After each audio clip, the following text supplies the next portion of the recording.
Welcome back. So we're starting with the nation. Saudi government to invest in Nigeria's refinery, back central bank reforms. Your investment safe in Nigeria, Tinubu assures Saudis. Court restrains NLC TUC from proceeding with November 14 strike. Ajero, I was beaten, dragged on the floor by thugs. IGP orders investigation of alleged assault.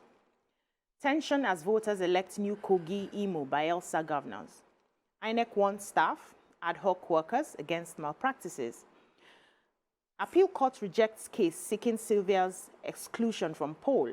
Crisis hits Bayelsa LP over bribery allegations. Supreme Court, only Guba candidates can determine running mates. What stories do we have in the nation?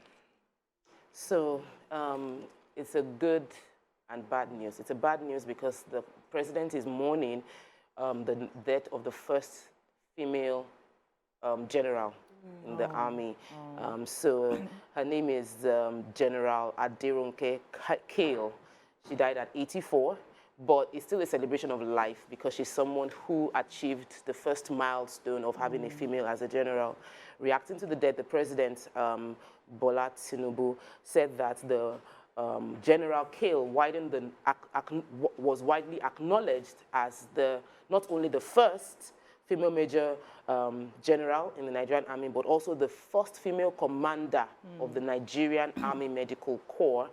She's been retired since 1997, but she thrived, conquered, was a female figure of strength within the military, and she's passed on to the other realms, and we're celebrating her life and what she's done, and the president is acknowledging what she stood for in the army. So our heart goes out to the family as they celebrate her life. Amazing. Great.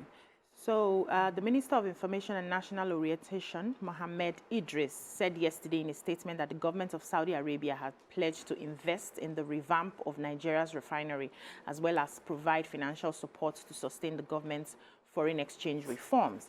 And Saudi Crown Prince Mohammed bin Salman was the one that made the pledge at a bilateral meeting with the President Tinubu, on the sidelines of the Saudi Africa Summit in Riyadh. And he said to support the central bank's ongoing reforms of Nigeria's foreign exchange regime, the Saudi government will make available a substantial deposit of foreign exchange to boost Nigeria's forex liquidity. And they also added that he commended the economic reforms being implemented by our President Bola Ahmed Tinubu, and expressed commitment of the Saudi government to supporting these reforms and also to enable Nigerians to reap the full benefits of everything that they are doing. And according to him as well, he said that Saudi Arabia is very eager to see Nigeria thrive under President Bola Ahmed Tinubu and realize its full potential as the economic giant of Africa. They also went ahead talking about how they can also support in terms of insecurity to see how everything just works out well. Congratulations. Hopefully our refineries will start working in no distant time. I think they said they have about 6 months to draw out the proper plan of how they want to go about it. What are the stories? So I have some France pumps over 200 million into the creative industry. So the Lagos State Governor, Babajide Sanwo-Olu, and the French government have pumped over 200 million naira into the Nigerian creative industry. This was made known at the opening night of the African International Film Festival, that's AFRIF. And so he went on to say that, the governor now went on to say that part of their agenda for this tenure is the infusing of entertainment and tourism as a means of generating income for the state. And so he said over a month ago there was a groundbreaking ceremony of the Lagos Film City, and in that groundbreaking over 100 hectares of land and more than $100 million in investment was pumped into it. And so he says that with this, it is a signpost to show that this government is interested in the development of the creative industry.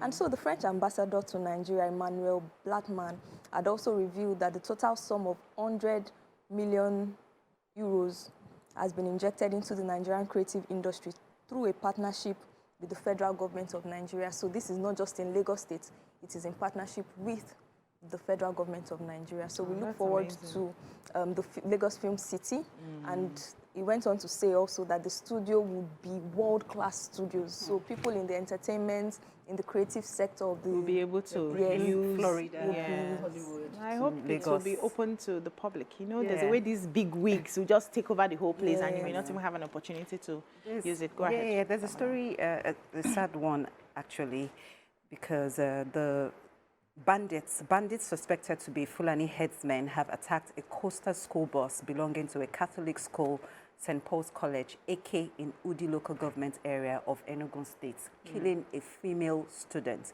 And according to the principal of the school, Reverend Father Frank, he said that the driver was actually trying to maneuver when the gunmen opened fire on the bus, and instead of waiting for the kids to be kidnapped, he tried his best to maneuver out of that place. But then the students sustained bullet wounds, and one of them have died. One of them died in the cause of it, and 4 are still in the hospital. They're trying to recover from the bullet wounds. So they are calling on the government to help them to, enforce more security measures around that local government, because it's becoming a menace. All right, so let's sad. move on now to the Saturday Punch.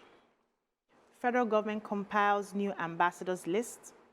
Court stops NLC TUC's Tuesday strike. 5.1 million voters elect Imo, Bayelsa, Kogi governors today. Uzodinma Diri battle re-election. Ododo, Dino, Ajaka, Joso to succeed Bello. Security beefed up at INEC offices. Commission vows e-transmission of results.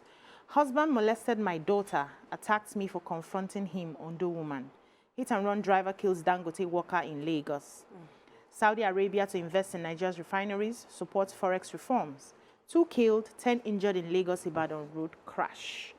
So I have the story of the member of a Dangote refinery, identified as Joseph Ame, who died after being hit by a vehicle in a hit-and-run accident in the Bedruleki area of Lagos State on Thursday. And according to the story, they said the victim was walking along Gulf bus stop along Lekki Ekpe Expressway when a yet-to-be-identified driver rammed into him. And then when he looked around from his rear mirror and saw that the guy was lifeless on the floor, he turned and ran away, and nobody could trace him. But then the police had waded in, they had moved him into the hospital. They realized that he's dead. The body was already recovered, bruised, removed from the road and taken to the hospital and then to the mortuary for autopsy and preservation. And I don't know how investigations will commence because there were nobody to trace maybe the vehicle plate number of the car to find the person who had done this. It's just a very terrible one. So the person will continue to live with the guilt of killing somebody. It's painful. Let's take a short break. When we come back, we continue with the newspaper reviews. Stay with us.